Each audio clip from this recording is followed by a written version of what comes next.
Kedarnath helicopter दुर्घटना में 7 लोगों की मौत के बाद उत्तराखंड में सियासी पारा चढ़ गया है। इस मामले पर गढ़वाल कमिश्नर विनय शंकर पांडे ने जानकारी दी कि हादसे में शामिल आर्यन कंपनी का लाइसेंस निरस्त कर दिया गया है। साथ ही यात्रियों की सुरक्षा सुनिश्चित करने के लिए डीजीसीए की गाइडलाइंस का सख्ती से पालन करने के निर्देश भी दिए गए हैं। सरकार पर उठ रहे सवालों पर भाजपा विधायक भूपाल राम टमटा ने कहा कि ये संवेदनशील मामले होते हैं, इन पर टिप्पणी करना उचित नहीं है। उन्होंने मुख्यमंत्री के कार्यों में पारदर्शिता का भी दावा किया है। साथ ही ये भी कहा कि कभी कभी तकनीकी चूकें हो जाती हैं। उन्होंने ये भी आश्वासन दिया कि ऐसी घटनाओं में सुधार के तरीकों पर भी विचार किया जाएगा। इसके अलावा कांग्रेस ने भी इस पूरे मामले को लेकर के सरकार को घेरा है।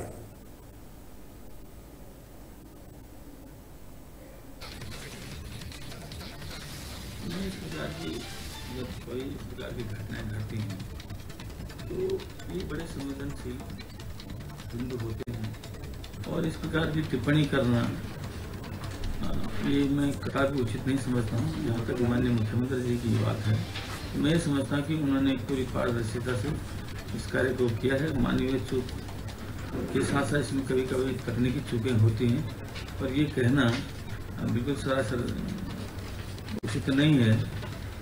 जहाँ तक घटना घटी है तो निश्चित रूप से इसमें और किस प्रकार की सुधार की प्रक्रिया की जानी चाहिए, उस पर निश्चित रूप से विचार किया जाएगा। हेलीकॉप्टर दुर्घटनाएं चिंता का विषय है, क्योंकि श्रद्धालुओं की सुरक्षा से जुड़ा हुआ मामला है और लगातार दुर्घटनाएं होने के बाद भी अगर लापरवाही बरती जा रही है तो निश्चित तौर पर किसी की जवाबदेही और जिम्मेदारी तो है। अब ये जांच का विषय है कि किसकी लापरवाही है और जांच गंभीरता से होनी चाहिए। अब किसी ने किसी के खिलाफ तहरीर दी है, ये उनका व्यक्तिगत मामला है। निश्चित तौर पर जांच गंभीरता से होनी चाहिए और भविष्य में इस प्रकार की घटनाओं की पुनरावृत्ति ना हो, इसका भी ध्यान रखा जाना चाहिए। 5:15 से 5:30 के बीच में एक बहुत ही दुखद घटना हुई केदारनाथ जी में, जिसमें कि आर्यन कंपनी का एक हेलीकॉप्टर पायलट समेत कुल 7 लोग थे, जिसमें 4 वयस्क, एक बच्चा, एक बीकेटीसी का कर्मचारी और स्वयं पायलट मिस्टर चौहान थे। इन्होंने गुप्तकाशी के लिए उड़ान भरी थी, लेकिन थोड़ी देर बाद ही ये जानकारी प्राप्त हुई कि गौरीकुंड के जो बुग्याल है वहां पर यह दुर्घटनाग्रस्त हो गया है और वहां के स्थानीय लोगों ने इसकी सूचना दूरभाष के माध्यम से दी। चूंकि ये 7 किलोमीटर का पूरा ट्रैक रूट है और फिर हमारी एसडीआरएफ, एनडीआरएफ की टीम और लोकल पुलिस की टीम गई, लेकिन सभी 7 लोगों तो हेली क्रैश को लेकर के बवाल उत्तराखंड में मचा हुआ है, राजनीतिक रूप से भी और प्रशासनिक रूप से भी। इस खबर पर ज्यादा जानकारी के लिए हमारे साथ हमारे संवाददाता समृद्ध मिश्रा इस समय जुड़ चुके हैं। समृद्ध, लगातार हेली क्रैश के बाद विपक्ष जिस तरीके से सवाल उठाता आ रहा है, जो थर्ड फ्रंट है जिसको तीसरा मोर्चा कहा जा रहा है, उन्होंने मुख्यमंत्री के खिलाफ केस दर्ज करने की मांग भी की है। इसी बीच जो प्रशासन है उनका यह कहना है कि इस मामले में जो हेली कंपनी है उसके ऊपर केस हमने दर्ज कर दिया है, लेकिन एक तरीके से देखा जा रहा है कि राजनीति पूरे चरम पर है हेलीकॉप्टरों को लेकर के चारधाम यात्रा में। बिल्कुल, देखिए जिस तरीके से हम जानते हैं कि पिछले दिनों जो एक दुर्घटना जो है वो घटी थी और किस तरीके से वहां 7 लोगों की मृत्यु हो जाती है। इसके बाद गढ़वाल कमिश्नर का बयान सामने आया, उन्होंने देखिए साफ तौर पर यह कहा है कि ये 7 लोगों में से 4 की जो है पुष्टि हो चुकी है, बाकी जो 3 है उनकी पुष्टि डीएनए रिपोर्ट आने के बाद होगी। एक और गौर करने वाली चीज देखिए इसमें यह भी है कि जो पूरा मामला है उसमें विपक्ष खासतौर पर कांग्रेस ये कह रही है कि देखिए हेली सेवा जो है उस पर सरकार नियंत्रित नहीं कर पा रही है, क्योंकि लगातार हेली सेवाएं चल रही हैं। ये घटना होने के बाद मुख्यमंत्री ने स्वयं संज्ञान लेते हुए देखिए 2 दिन का रोक लगाया था। हालांकि उसको आज से फिर से सुचारू रूप से खोल दिया गया केदारनाथ में। जो 2 दिन का बैन यानी कि शनिवार को जो घटना घटी उसके बाद रविवार और जो सोमवार है उसमें बैन लगा था, उसके बाद आज मंगलवार से फिर से जो है इसको सुचारू रूप से खोल दिया गया केदारनाथ की जो हेली सेवा है यात्रियों के लिए। लेकिन इसमें फिर भी देखिए सवाल सारा यहीं आके रुक रहा है कि आखिरकार ऐसी दुर्घटनाएं जब पिछले कई वर्षों से होती भी आ रही थी, लेकिन उसके बावजूद भी कोई ठोस नियम या ठोस कदम क्यों नहीं लिए गए। और कांग्रेस जो सवाल उठा रही है ये कह रही है कि देखिए सुचारू रूप से नहीं चलाया जा रहा है, जहां जितनी चलनी चाहिए उससे ज्यादा संख्या में जो है राउंड्स लगाते हुए हेलीकॉप्टर्स नजर आ रहे हैं। मान लीजिए देखिए उदाहरण के तौर पर अगर मैं अपने दर्शकों को बताऊं, अगर 5 राउंड लगने चाहिए तो वहां उससे तकरीबन 2 या 3 गुना ज्यादा राउंड लगाए जा रहे हैं, यानी कि तकरीबन 10 से 12 राउंड एक हेलीकॉप्टर लगाते हुए नजर आ रहे हैं। यानी कि जो उसकी क्षमता है उससे ज्यादा लगा रहा है, जिसकी वजह से कहीं ना कहीं देखिए तकनीकी खामियाबी जो है वो देखने को मिल रही है। एक और चीज इसमें देखिए ये भी गौर करने वाली है कि जो डीजीसीए के निर्देश हैं वो साफ तौर पर दे दिए गए हैं देखिए इस घटना के बाद, क्योंकि देखिए जो एरोप्लेन की घटनाएं हैं वो बीते कुछ दिनों में और भी बढ़ते हुए नजर आई हैं। अहमदाबाद में भी देखिए जो इतना बड़ा मसला हुआ जिसमें तकरीबन 241 लोगों की मृत्यु हो गई, उसके बाद डीजीसीए ने भी देखिए बिल्कुल सख्त रवैया अपना लिया और ये कह दिया कि देखिए बिना मेंटेनेंस के और बिना गाइडलाइंस का अगर कोई फॉलो नहीं करता है तो उसके ऊपर सख्त से सख्त कार्रवाई करी जाएगी। वही कार्रवाई देखिए उत्तराखंड की यूकाडा की ओर से भी करी गई है और साफ तौर पर देखिए जो आर्यन कंपनी नामक जो कंपनी है उसका लाइसेंस जो है निरस्त यहाँ पर कर दिया गया। जी देखिए बिल्कुल लाइसेंस निरस्त कर दिया गया है, लेकिन समृद्ध सवाल ये भी उठता है कि डीजीसीए की गाइडलाइन, यूकाडा की गाइडलाइन इससे पहले भी थी मौजूदा समय में, और जैसा आपने कहा कि जरूरत से ज्यादा फ्लाई जो है बहुत सारे हेलीकॉप्टर्स करते हैं, ये अक्सर देखा जाता है। अभी तक भी जो गाइडलाइंस थी उनका पालन नहीं किया गया। अब मुख्यमंत्री ने इसके बाद कहा था कि भाई एक सख्त निर्देशों के साथ एक नई एसओपी आप बनाइए और उस नई एसओपी का पालन करवाइए। लेकिन क्या अब क्योंकि आज से उड़ानें शुरू हो गई हैं तो क्या अब वो पालन होता हुआ दिख रहा है? पहले दिन किस तरीके से उड़ानें रहीं और अब किस तरीके से इम्प्लीमेंट करने की कोशिश है सरकार की और प्रशासन की इसमें? देखिए बिल्कुल जो उड़ानें उड़ रही थी जितने दिन में, उनमें तो कहीं ना कहीं देखिए एक कमी देखने को मिली है। सरकार ने साफ तौर पर कह दिया कि देखिए जितनी उड़ानें आप पहले उड़ा रहे थे उससे आप कम उड़ाइए। सिर्फ पिछले खबरों की माने देखिए तकरीबन 9 से 10 उड़ानें ही जो है केदारनाथ के लिए भी कही जा रही थी। ऐसे में क्योंकि पिछले दिनों 25 से 30 जो है उड़ानें एक दिन में हो रही थी, जिसको घटाकर अभी जो है सरकार ने कम करा और डीजीसीए के साफ तौर पर देखिए गाइडलाइन है कि देखिए इसको नियंत्रित रूप से ही चलाया जाए। इसमें ज्यादा अगर उड़ानें होंगी कहीं ना कहीं तकनीकी खामियों की जो चीजें होती हैं उसमें इजाफा देखने को मिल सकता है, क्योंकि तकनीकी खामियों की वजह से ही कहीं ना कहीं इस तरीके की घटनाएं जो हैं वो और बढ़ते हुए नजर आ रही हैं पिछले कुछ दिनों में। ऐसे में डीजीसीए लगातार ये प्रयास कर रहा है कि देखिए सरकार तो देखिए अपना प्रयास करे, लेकिन प्रशासनिक संस्थान होने के नाते डीजीसीए लगातार ये प्रयास कर रहा है कि देखिए जितना नियंत्रित करा जा सकता है इन सब चीजों को उनको किया जाए। जी देखिए बिल्कुल जितना नियंत्रित किया जा सकता है उनको किया जाए। बहुत बहुत शुक्रिया समृद्ध इस पूरी जानकारी के लिए। तो समृद्ध मिश्रा हमारे संवाददाता जो जानकारी दे रहे थे कि सरकार का कहना यह है कि इस पूरे मामले को लेकर के, हेली संचालन को लेकर के हम बहुत सीरियस हैं और बहुत सीरियस तरीके से अब आने वाले समय में एसओपीज का पालन करवाया जाएगा। लेकिन सवाल विपक्ष यही उठा रहा है कि इस तरह की लापरवाहियां एक के बाद एक क्यों सामने आ रही हैं? एक दो हादसे संयोग हो सकते हैं, लेकिन एक के बाद एक 5 हादसे हो जाना 2 महीनों के अंतराल में, ये कहीं ना कहीं लापरवाही है। अगली खबर की तरफ बढ़ेंगे। प्रदेश में हाल ही में घटी बड़ी महिला अपराधों की घटना को लेकर के कांग्रेस ने एक बार फिर से राज्य सरकार पर हमला बोला है। पार्टी की प्रदेश प्रवक्ता गरिमा दसोनी ने एनसीआरबी रिपोर्ट का हवाला देते हुए कहा कि 9 हिमालयी राज्यों में उत्तराखंड महिला अपराधों के मामले में पहले स्थान पर है, लेकिन राज्य सरकार को इस पर कोई शर्म नहीं आती है। दसोनी ने आगे आरोप लगाते हुए कहा कि प्रदेश में होने वाले महिला अपराधों में 90% लोग सत्ताधारी दल से जुड़े हुए हैं। उन्होंने कहा कि भाजपा केवल लोगों को बरगलाने के लिए नारी शक्ति की बातें करती है। गरिमा दसोनी ने यह भी कहा कि भाजपा के पदाधिकारियों ने रिश्तों को भी शर्मसार कर दिया है। राज्य सरकार को शर्म नहीं आ रही है। एनसीआरबी यानी कि नेशनल क्राइम रिपोर्ट ब्यूरो के आंकड़े कहते हैं कि 9 हिमालयी राज्यों में उत्तराखंड महिला अपराध में नंबर 1 यानी कि अग्रणी प्रदेश बन गया है। उसके बाद भी ये नहीं चेत रहे हैं। इनके खुद के मंडल अध्यक्षों ने नाबालिग बच्चियों के साथ दुष्कर्म कर दिया। चंपावत का कमल रावत हो या सल्ट का भगत बोरा हो या दुग्ध संघ लाल कुआं का अध्यक्ष मुकेश बोरा हो या फिर हरिद्वार बहादुराबाद का आदित्य राज सैनी हो या फिर रुद्रपुर का पार्षद शिव कुमार गंगवार हो, और अब तो हतप्रभ करने वाला, दिल दहला देने वाला वाकया हरिद्वार से सामने आया, जिसमें भाजपा महिला मोर्चा की पूर्व जिला अध्यक्ष अनामिका शर्मा ने अपनी 13 वर्षीय बच्ची अपने ही बॉयफ्रेंड और उसके दोस्त के आगे परोस दी नोचने खसोटने के लिए। तो कहीं ना कहीं आप देखिए कि रिश्तों को शर्मसार किया है भाजपा के पदाधिकारियों ने। और आज प्रदेश के अंदर जितने भी महिला अपराध हो रहे हैं 90% केसेस में सत्तारूढ़ दल के पदाधिकारियों की संलिप्तता ये बताती है कि यही इनका चाल चरित्र चेहरा है। नारी शक्ति की बातें, सशक्तिकरण की बातें, यत्र नार्यस्तु पूज्यन्ते रमन्ते तत्र देवता, इस तरह की बातें भाजपा सिर्फ और सिर्फ जनता को बरगलाने के लिए और भावनात्मक रूप से शोषण करने के लिए कहती है। असल में भाजपा का चाल चरित्र चेहरा वही है जो उनके पदाधिकारी कर रहे हैं। इसी बात को लेकर महिला अपराध जो राज्य में बढ़ रहे हैं और राज्य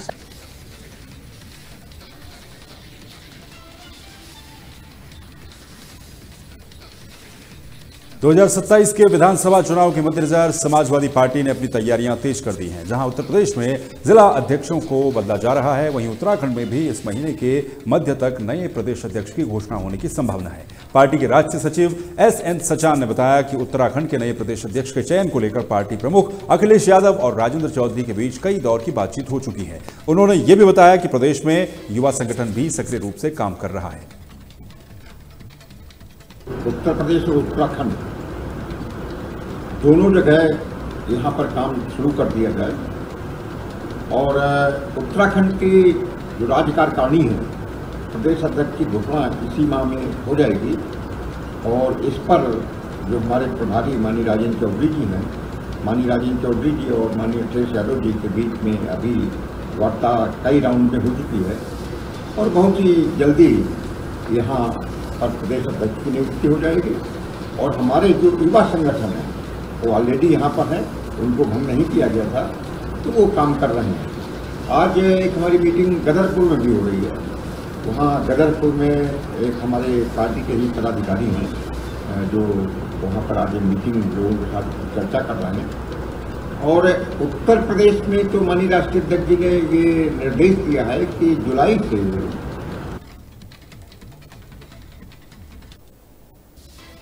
खबर लाल कुआं से। भारतीय जनता पार्टी के वरिष्ठ नेता और पूर्व विधायक नवीन चंद दुमका ने प्रधानमंत्री नरेंद्र मोदी के नेतृत्व वाली केंद्र की एनडीए सरकार के 11 सालों के कार्यकाल की जमकर तारीफ की है। उन्होंने कहा कि इन बीते 11 वर्षों में केंद्र सरकार ने देश और विकास और गरीबों के कल्याण के लिए ऐतिहासिक कदम उठाए हैं, जिससे देश आत्मनिर्भर बना है। उन्होंने इसके लिए प्रधानमंत्री नरेंद्र मोदी को बधाई भी दी।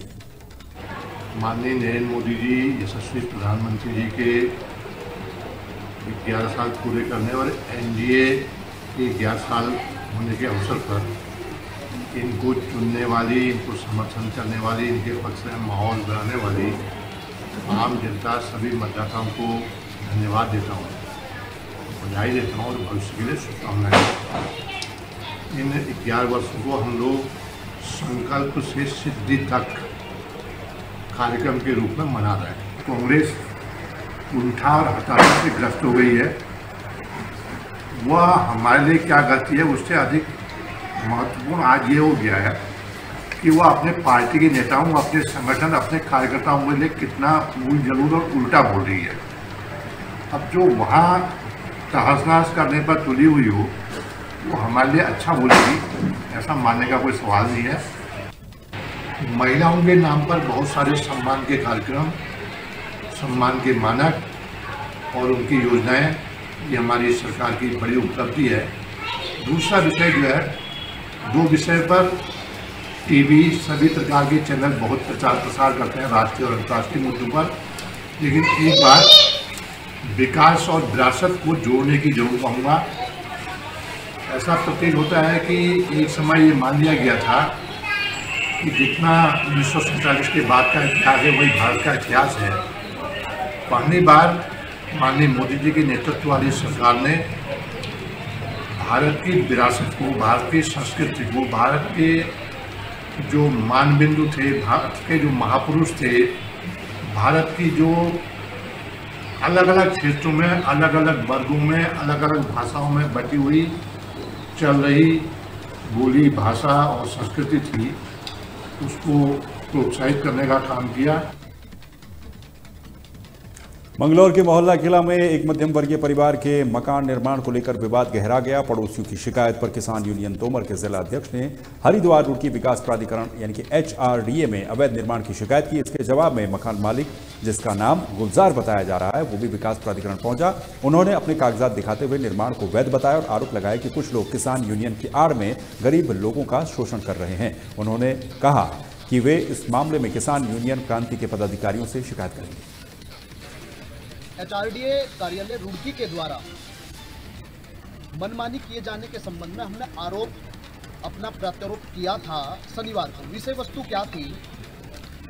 मंगलौर में किला मोहल्ला मीठा कुआं के पास में एक अवैध जमीन पर अवैध निर्माण कार्य सुचारू रूप से पूरा निर्माण चल रहा था। उसकी सूचना HRDA कार्यालय में हमारे पदाधिकारियों ने दी। संबंधित अधिकारियों ने संज्ञान में लेते हुए उस पर कार्रवाई की, लेकिन फिर भी उन लोगों ने जमीन पर निर्माण करना शुरू किया। फिर हमने सूचना दी, फिर उन्होंने निर्माण कार्य रुकवाया। विभाग ने निर्माण कार्य रुकवाने के बाद फिर दोबारा उन्होंने काम चालू किया, फिर विभाग ने रुकवाया। ऐसे ही अदला बदली चलती रही और थोड़ा करके वो काम पूरा होता चला गया। और भ्रष्ट अधिकारियों का उसके पीछे हाथ है। अभी सूत्रों की जांच कर रही है भारतीय किसान यूनियन क्रांति। जल्दी ही एक प्रेस वार्ता करके HRDA के खिलाफ धरना प्रदर्शन या प्रेस वार्ता करें सूत्रों के साथ। अभी हमारे पास मात्र कुछ ही सूत्र हैं, पूरे सूत्र नहीं। आज जो हमारा यहाँ पे HRD पे आना हुआ है, उसका जो एक तो हमारा घर चल रहा है, जबकि मैं से पुराना सारे सबूत लेके आया हूँ, सारी चीज़ें।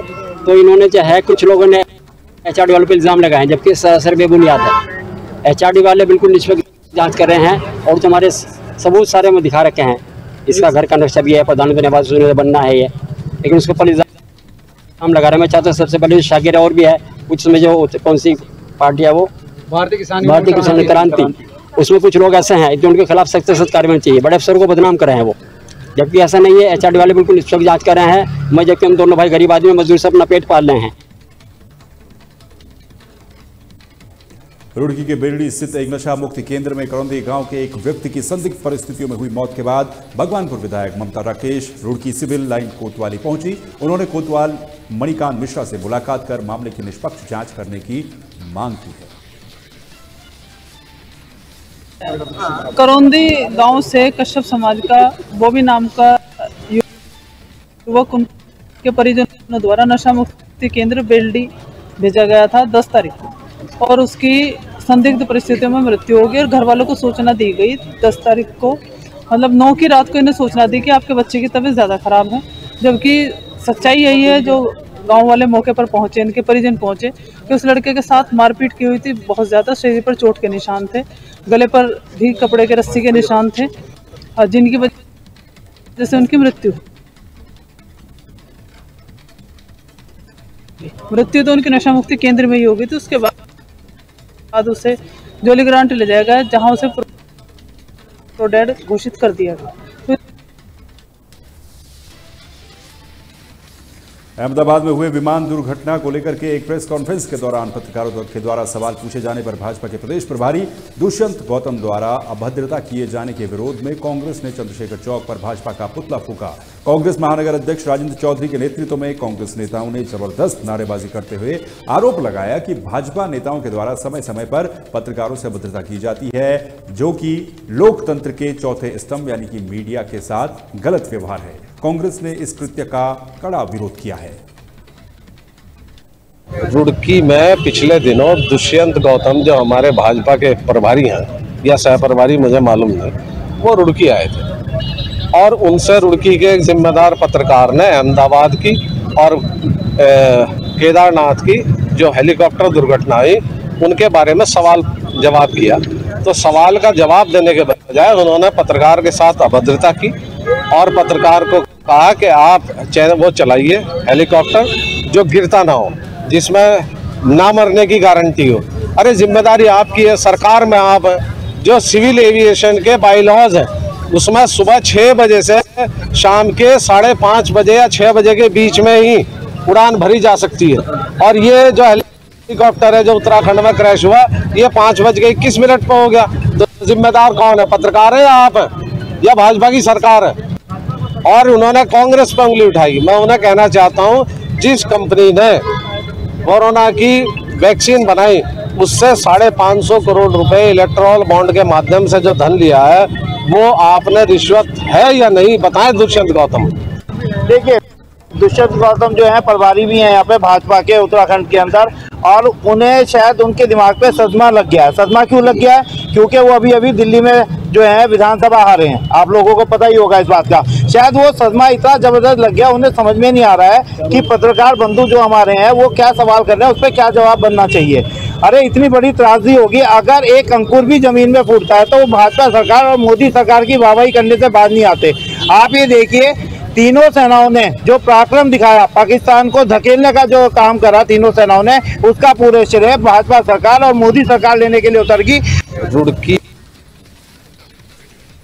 वही रुड़की के नारसन ब्लॉक के लिए बरहेड़ी गन्ना समिति के चुनाव से पहले ही नामांकन प्रक्रिया के दौरान किसानों ने बड़ी धांधली का आरोप लगाया है। किसानों का कहना है कि उनके द्वारा दाखिल किए गए पर्चों को जिला पंचायत राज अधिकारी यानी कि DPRO के द्वारा कोई न कोई कमी दिखा करके निरस्त कर दिया जाता है। किसानों ने इसका भारी विरोध दर्ज कराते हुए कहा कि प्रशासन किसी रसूखदार व्यक्ति के कहने पर इस तरह के कार्य कर रहा है। राज्य सहकारी जो प्राधिकरण है, उस प्राधिकरण के कार्यक्रम के अनुसार हमारे जनपद में जिला निर्वाचन अधिकारी, जिला मजिस्ट्रेट महोदय के निर्देश के क्रम में पूरे जनपद में जो हमारी 3 सोसाइटी इसमें से चुनाव हो रहा है, जिसमें से लिब्बर हेड़ी गन्ना समिति में भी चुनाव कार्यक्रम सकुशल जो है निष्पक्ष रूप से संपादित किया जा रहा है। और आज उसी क्रम में जो नामांकन प्राप्त हुआ था 14 तारीख को, उन नामांकन पत्रों की आज यहाँ पे जांच चल रही है और जितने भी आपत्तिकर्ता थे उन सभी को व्यक्तिगत रूप से बुला करके उनके आपत्ति के क्रम में यहाँ पे सुना गया है और आज अभी सभी आपत्तियों का निस्तारण करके शाम तक का जो है चुनाव लड़ने वाले कैंडिडेट्स को उनकी सूची प्रकाशित कर दी जाएगी। नहीं, अभी तक का तो कोई पर्चा निरस्त होने की कोई सूचना हुई ही नहीं है। अभी तो हमने केवल आपत्तियों को सुना है। इसके बाद गुण दोष के आधार पे इन सभी आपत्तियों का भी निस्तारण कर दिया जाएगा और तदनुसार औपचारिक रूप से शाम तक का जो है चुनाव लड़ने वाले प्रत्याशियों की सूची प्रकाशित कर दी जाएगी। हमारा गांव का व्यक्ति है जबरदस्ती को उठा लगवा ले, क्या करेगा? जब हमने कहा हमारा सफल में ना रखो, हमारा निर्बल में करो, इसमें लिखा गया ही नहीं। जब पर्चा पाई ले तो हम क्या करें? हम तो पड़ी आदमी। तो उसमें जिस तरह का भी धांधलेबाजी हो रही है, जबरदस्ती हो रही है, वोटर लिस्ट से नाम हटाए जा रहे हैं, नाम अलग जोड़े जा रहे हैं, दूसरे गांव के नाम किसी और गांव में जोड़े जा रहे हैं और फिर पर्चे अगर आपने डेलीगेशन के लिए भरे हैं, किसी का खारिज हो रहा है, किसी का निर्बल से सबल में किया जा रहा है, सबल का निर्बल में किया जा रहा है। तो जिस तरह का ये रवैया है, मैं तो आपके माध्यम से माननीय पुष्कर सिंह धामी जो हमारे मुख्यमंत्री हैं, जो किसान हित के बारे में रोज़ नई से नई योजना ला रहे हैं, उनके आपके माध्यम से उन तक ये बात पहुँचाना चाहता हूँ कि यहाँ थोड़ा सा संज्ञान लिब्बर हेड़ी गन्ना समिति के लिए भी लें। जो यहाँ पे चल रहा है, आगे विधानसभा भी चुनाव होने वाले हैं, उसमें भी हमें दिक्कत होगी। ये सारे कार्यकर्ता भाजपा के कार्यकर्ता हैं, अगर उन तक ये बात नहीं पहुँची है तो आपके माध्यम से उन तक बात पहुँचाना। वहीं रुड़की के मंगलौर कोतवाली क्षेत्र के नारसन के पास सुबह एक तेज रफ्तार स्कॉर्पियो कार ने ड्यूटी पर तैनात 2 बाइक सवार जवानों को टक्कर मार दी। ये टक्कर इतनी भीषण थी कि तिकोला गांव निवासी धनपाल नाम का पीआरडी जवान, उसकी दर्दनाक मौत हो गई। वहीं प्रदीप नाम का एक अन्य होमगार्ड भी गंभीर रूप से घायल हो गया। जानकारी के अनुसार पीआरडी जवान धनपाल और होमगार्ड प्रदीप नारसन के पास ड्यूटी पर तैनात थे और बाइक पर गश्त कर रहे थे, तभी एक तेज रफ्तार स्कॉर्पियो ने उनकी जान ले ली। थाना मंगलौर क्षेत्र नारसन में एक स्कॉर्पियो गाड़ी से हमारे जो ड्यूटी में 2 जवान थे, एक पीआरडी से थे, एक होमगार्ड से थे, उनकी हेड टू हेड टक्कर लगी है, जिसमें जो हमारे पीआरडी के जवान थे जो गाड़ी चला रहे थे उनको बहुत इंजरी आई थी। तो हॉस्पिटल ले जाते समय ऑन द वे उनकी डेथ हो गई। डॉक्टर्स ने ब्रॉड डेड माना और होमगार्ड अभी अंडर ट्रीटमेंट है, उनको भी कुछ चोटें हैं लेकिन वो खतरे से बाहर हैं। जो गाड़ी जिससे हिट हुआ उसको पकड़ लिया है, उसके मालिक के बारे में जानकारी ले ली गई है, बाकी आगे जो लीगल कार्रवाई।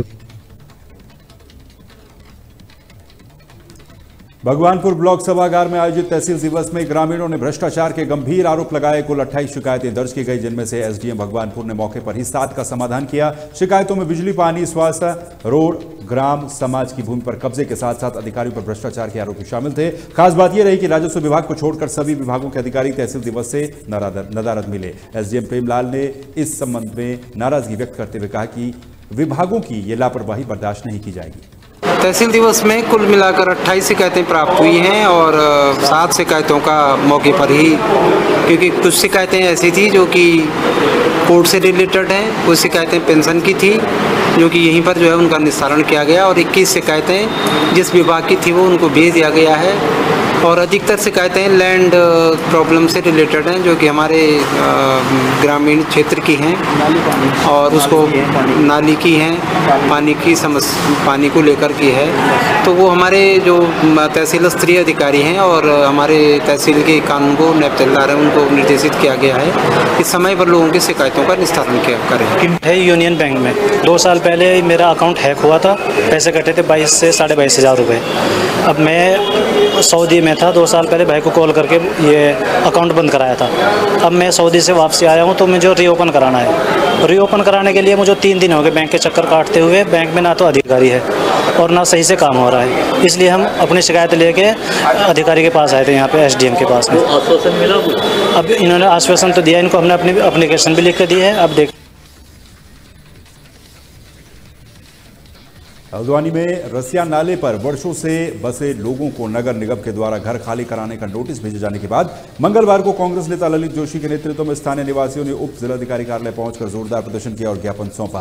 प्रदर्शनकारियों का आरोप है कि नगर निगम प्रशासन के द्वारा पक्षपातपूर्ण रवैया अपनाया जा रहा है। कांग्रेस नेता ललित जोशी ने कहा कि केवल कांग्रेस समर्थकों को ही टारगेट किया जा रहा है, जबकि अन्य दलों से जुड़े लोगों पर कोई कार्रवाई नहीं की जा रही है। उन्होंने प्रशासन पर गरीबों को बिना वैकल्पिक व्यवस्था के बेघर करने की तैयारी करने का आरोप भी लगाया। कांग्रेस के लोग क्या कहते हैं, तो आम जनता है जिन्हें वो परेशान कर रही है। और अभी इधर जायका ही होटल आप ले लीजिए नैनीताल रोड में, बाकी सारे बिल्डिंगें टूटी क्योंकि जायका होटल जो है वो भाजपा नेता का है, वो तो वहाँ टूटने का कोई नाम नहीं हुआ। और इसी तरह ये रकसिया नाला हमारा चंबल पुल से आता है और काफी चौड़ा रास्ता है, तो उधर कई बड़े बड़े व्यापारी जो भाजपा से लिपते हैं, भाजपा सरकार से लिपते हैं, उनकी बिल्डिंग है, उन्हें कहीं नहीं तोड़ा गया। लोगों के माध्यम से बनाना चाहता हूँ कि मेरा वार्ड नहीं है, मेरे वार्ड के समेत 7 वार्ड और हैं, उसमें 7 पार्षद इस वार्ड की चपेट में आ रहे हैं। दमट हुआ के 3 वार्ड, मल्ली बमोरी, तल्ली बमोरी, खाम, बिठोरिया, रक्कजिया, कल्चर, कहाँ तक ये जाता है, 7 वार्ड को प्रोवाइड कर रहे हैं। अभी 2 दिन पहले मुझे जो हमारी क्षेत्र की सामान्य जनता ने बताया कि ये सारा हमारे बनभुलपुरा और आवास विकास और आपके सुभाष नगर के बाद कि हमारे वार्ड में भी नोटिस आ गया है, तो वो हमें नोटिस पड़े तो अच्छा खासा लोग टूट रहा है। हमें बड़ा दुख है इस बात का कि इसमें एक संयुक्त समिति बनाई गई थी पिछले वर्ष जिलाधिकारी महोदय के द्वारा, जब आपदा आई थी और देवखड़ी नाले में जनहानि भी हुई थी। कई नालों में कई अत्यधिक परिवारों के घरों में मलबा भी भर गया था, कई के घर भी पूर्णतः क्षतिग्रस्त भी हुए थे। काफी संख्या में सैकड़ों लोगों को अन्य स्थानों पर अस्थायी शिविर के माध्यम से रखा भी गया था। हर साल वर्षा की अवधि में ये संभावना बनी रहती है कि अत्यधिक नाले के प्रभाव होने की दशा में जनहानि और आपकी भवन हानि की संभावना बनी रहती है। उसी के दृष्टिगत सभी नालों का डिटेल सर्वे करवाया गया, ड्रोन वीडियोग्राफी करवाई गई, राजस्व रिकॉर्ड में चेक किया गया और ये पाया गया कि कई व्यक्तियों के द्वारा देवखड़ी नाले में, रक्सिया नाले में जो उसकी रिकॉर्डेड चौड़ाई है, जो उसकी नक्शे में चौड़ाई है, उस चौड़ाई को कम करते हुए उसको संकुचित कर दिया गया है। देखिए, मेरा एक बात मुझे कहनी है। इस हल्द्वानी में सालों से रकसिया और नाले सालों से हैं, कोई नई बात नहीं है। आज तक उनका नालों का, क्योंकि देखिए हल्द्वानी फूट हिल है, आप कितना ही आप चौड़ीकरण कर लें, कितना ही आप तोड़फोड़ मचा लें, लेकिन इसका स्थायी निस्तारण नहीं है। ये मेरा कहने का मतलब, मेरा अपना व्यक्तिगत मानना ये है कि आप इनका स्थायी निस्तारण करिए। आप काठगोदाम से सारे नालों का निस्तारण करके वहीं लालकुआं में भारतीय जनता पार्टी मंडल हल्दूचौड़ ने सोमवार शाम को केंद्र सरकार के 11 साल पूरे होने पर एक प्रबुद्ध जन गोष्ठी का आयोजन किया। इस अवसर पर केंद्र और राज्य सरकार की उपलब्धियों को जन जन तक पहुंचाने का संकल्प लिया गया। कार्यक्रम में पूर्व सैनिक, डॉक्टर, समाजसेवी और पत्रकारों को शॉल उड़ाकर सम्मानित किया गया। हल्दूचौड़ स्थित हरिपुर बच्ची में भाजपा मंडल अध्यक्ष रोहित उर्फ विजय दुमका की अध्यक्षता में आयोजित गोष्ठी का शुभारंभ क्षेत्रीय विधायक डॉक्टर मोहन सिंह बिस्ट और जिला महामंत्री रंजन सिंह बरगाली ने किया। अगर इन 11 वर्षों के माननीय मोदी जी के कार्यकाल को अगर हम देखते हैं, भारतीय जनता पार्टी केंद्र सरकार के कार्यकाल को देखते हैं, तो एक तरह से कायाकल्प भारत का हुआ है। और अगर मैं योजनाओं की बात करूं तो समाज के प्रत्येक वर्ग के लिए कुछ न कुछ देने का हमारी सरकार ने प्रयास किया है। उनका पूरा जीवन उनका बदलने का प्रयास हमारी सरकार ने किया है। खबर उत्तराखंड के इस बुलेटिन में फिलहाल के लिए इतना ही। बाकी अपडेट्स के लिए आप लगातार बने रहिए तहलका डिजिटल के साथ। नमस्कार।